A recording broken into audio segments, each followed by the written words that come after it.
You get what you get. Better stop your crying. Look what you did. I'll give you something to cry about. What's wrong with you? What do you think you're doing? I'm an addict, and I have deeply rooted compulsive issues born from childhood. I have to get to the root, and I have to go all the way back to my childhood. My life today, if it is a bit chaotic or I'm still struggling with addictions and relationships, could be that I have wounds to heal from my childhood that need to be addressed, that need to be, every rock turned over.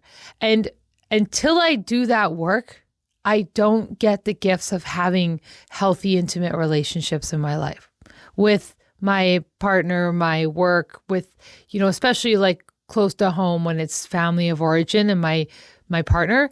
But I won't get that if I don't do my inner child work. Like if I don't get into a room, get into a seat and consistently do that for a long time, like that's what I did, and trudge through for a long time. Until I do that, like I won't get that gift of being able to have those healthy connections and relationships. My childhood affected me all the way up into my adulthood.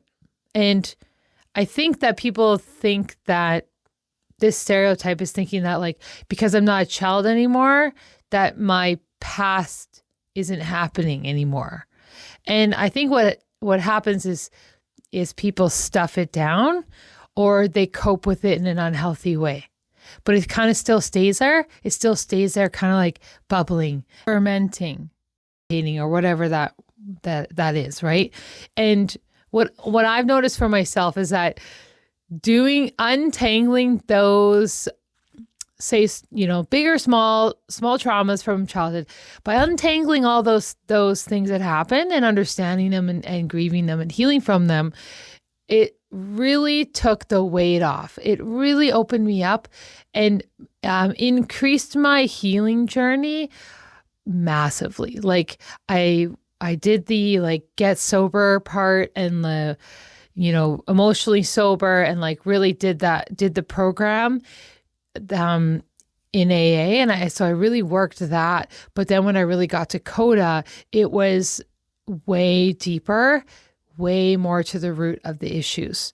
Like why I was acting a certain way was kind of tagged to when I was younger. Why something was hurting me more was tagged because of something when I was younger.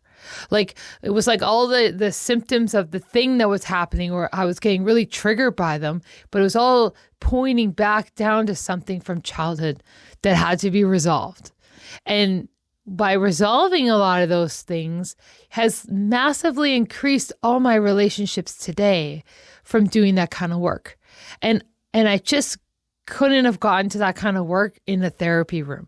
Like, yes, I continued with, like I've done therapy and continued with it. And that really does serve its own purpose. But it's a different thing when I go in the room and I sit there and listen and I talk, I get in touch with myself. And then I change things. I change the way I am in little ways all the time.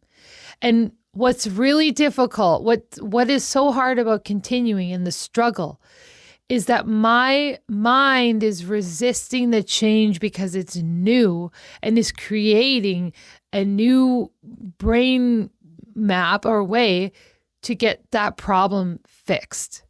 It's creating an entire new solution. So that's why it's so difficult. It's so new. And it takes time and practice to kind of like get in the groove or find the right path to what works for me in that situation. And like, the changing takes time. I don't think that I just wouldn't have the recovery that I have today if I didn't do my inner child work. But it's been I love what it's given me. And, I don't regret that. Like, I don't regret looking at that. Like, and so many people don't. But this work is Not that I'm not shaming my parents or shaming my past. It's just that today I get a chance to fix it in my head. And when I fix it in my head, I get that benefit directly. Like goes right in. I get that. I get the benefits of that work, but only I can do the work. Only I can do that work.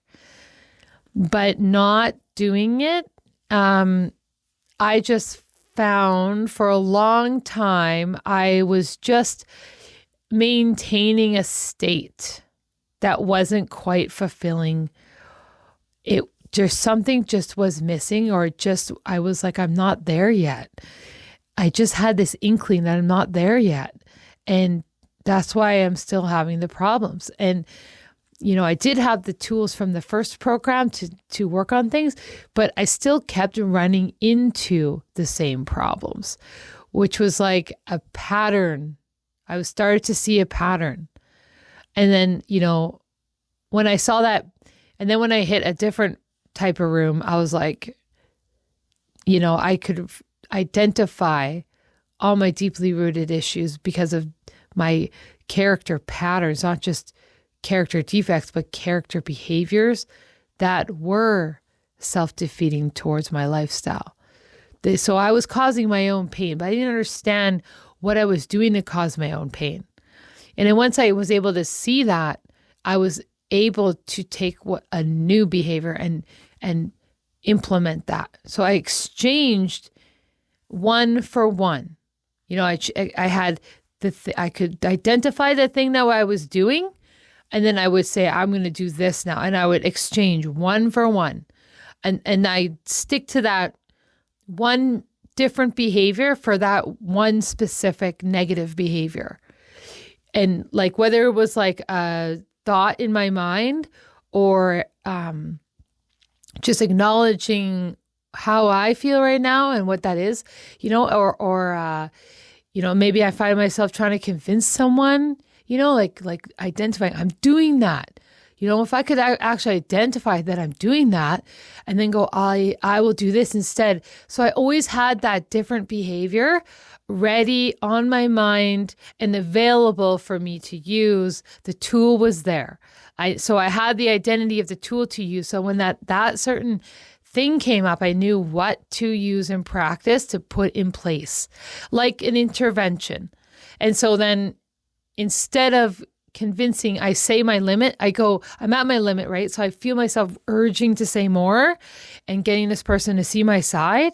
And so what I would do is I would go, I would say it once, I might say it twice, but mostly I say it once, I say the message, and then like the rest of it, let's go. Because if someone doesn't want to see, or I find myself trying to explain, convincing, explaining, that's my codependency. So if they don't ask about it, or they don't want to know more, if there isn't that interest and it's not as receptive, it's not my job to make them to understand more. If it's not being received in a way where they really want to know it, right? Because then it turns into control. And so I notice where I'm at, and I've said the thing. It's not like if I say the thing over and over, that person's going to get it. That person's only going to get it when they're ready to get it or want to get it, right? So, and it really shines light on the fact that I'm super in charge of my own growth. So it's not that I'm just going to grow and things are going to happen to me, and like then I'm going to change and I'm going to deal with it as comes, and like, all aloof. Like, it's like I don't change anything about myself unless I seek it out, unless I start to get curious and I start to change it because I want to change it, right? Like, unless I want to change it and see that I want to change something or do something, nothing will change unless it comes right from me. Right? So I've really learned that about that one behavior. And so, that's what I do. Like that's what I find really helps. That's what I've learned to do. It's what I do now, but it's what I've learned to do. And I found great success with it. And I just think it's really good to identify the thing that's showing up, the negative pattern, but creating what's that new thing I'm going to do and am ready to use when this negative behavior comes up. And maybe I don't catch it the first time. Maybe I don't catch it right away, but I know what to do when I do see it and I catch it and I replace it. Whether it's a positive affirmation because I'm saying something negative to myself, but I say the different thing. I say that every time. I don't let this one repeat. I start making this repeat. And I find how the recovery, this is one way that the recovery really changes my brain from like addiction brain to recovery brain. Healthy thinking, healthy recovery, healthy sobriety. So awesome. So awesome. So thanks for being here, guys. And I love you and have a good day.